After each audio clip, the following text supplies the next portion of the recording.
waxaan u mahadnaqayaa bulshada deegaanka degmada Beledhig sida horta iyo xalaasha ee ay ugu heeganka yihiin xisbiga kulmiye Muuse Biixi soo basiiro Beledhig waa kulmiye Soomaa Muuse Biixi ku guuleysto annagu hadaan reer boqoshanahay waxaanu diyaar u nahay inaanu soo dhaweyno xisbiga kulmiye ee uu hogaaminayo mujaahidka dhabta ah Muuse Biixi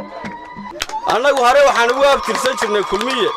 imikana waxaan ku abtirsanaa kulmiye waxa laga garan doonaa 13 November xisbiga horumarka iyo midnimada Somaliland hor u socda silaayo maanta iyo calaamadii Muuse Biixi Cabdi biyaan u qalbin Soomaha reer bali khayrow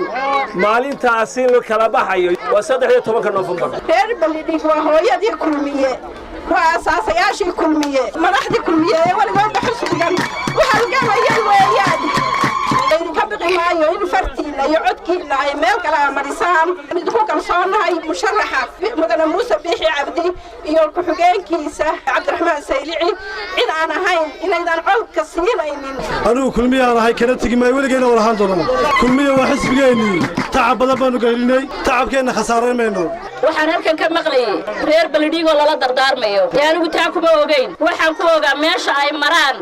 inaan cid ka daba marin dadkii reer Beledhig wadaga wada muuqateenta taageeraysan Muuse laakiin sida uu xijiya Muuse Biixi oo codeeya Muuse Biixi Cabdi taariikh beddelkan ku leeyahay mid halgan buu ku leeyahay waxa weey taariikhda uu soo maray ayaynu ku dooranayna